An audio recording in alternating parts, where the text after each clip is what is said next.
Indonesia memiliki areal mangrove seluas 3,31 juta hektar.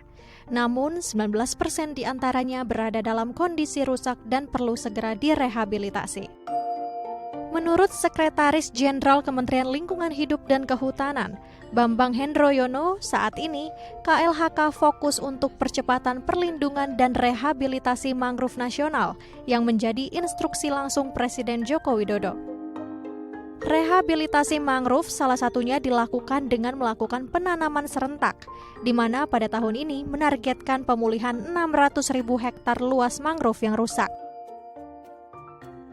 Yang pasti kan kita pendekatannya luasan dan jumlah pohon yang ditanam. Kenapa? Karena ini menjadikan pemantauan untuk keberhasilan tumbuhnya, ya.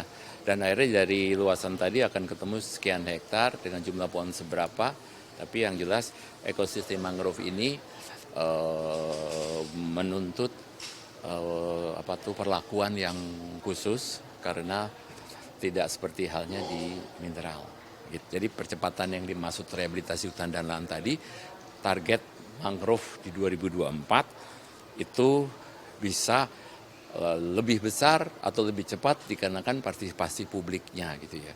Nah demikian juga nanti kalau ada kegiatan-kegiatan yang didanai oleh sumber lain yang sah dan tidak mengikat, itu juga tetap dalam posisinya di areal yang direncanakan dalam roadmap mangrove Indonesia.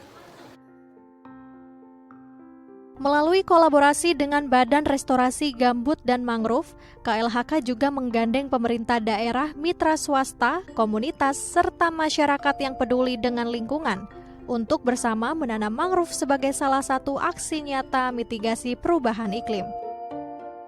Sebagai salah satu langkah, KLHK telah menyiapkan bibit-bibit mangrove yang sesuai dengan kondisi masing-masing ekosistem dan berasal dari persemaian yang dihasilkan di dalam negeri.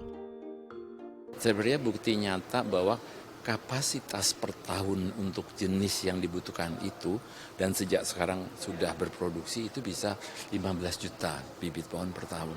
Sehingga memang komitmen kita menunjukkan akan menanam besar-besaran dan memulihkan lingkungan itu ditandai dengan kesiapan bibit yang berasal dari kita sendiri. Jadi jenis-jenis yang ditanam nanti itu betul-betul berasal dari persemaian yang skala besar. Inilah yang kita katakan transformasi kebijakan dan inovasi yang kita sampaikan. Kenapa berbeda dengan konsep yang sebelumnya? Karena dengan luasan tadi, dengan target luasan tadi, membutuhkan jumlah bibit yang besar-besar itu, dan jenis yang dibutuhkan seperti apa, termasuk bagaimana setting penanaman yang harus berhasil dengan adanya bendungannya, kemudian untuk ketersediaan airnya dan sebagainya. Media Tawadu, Serolino Lamba, The ITV.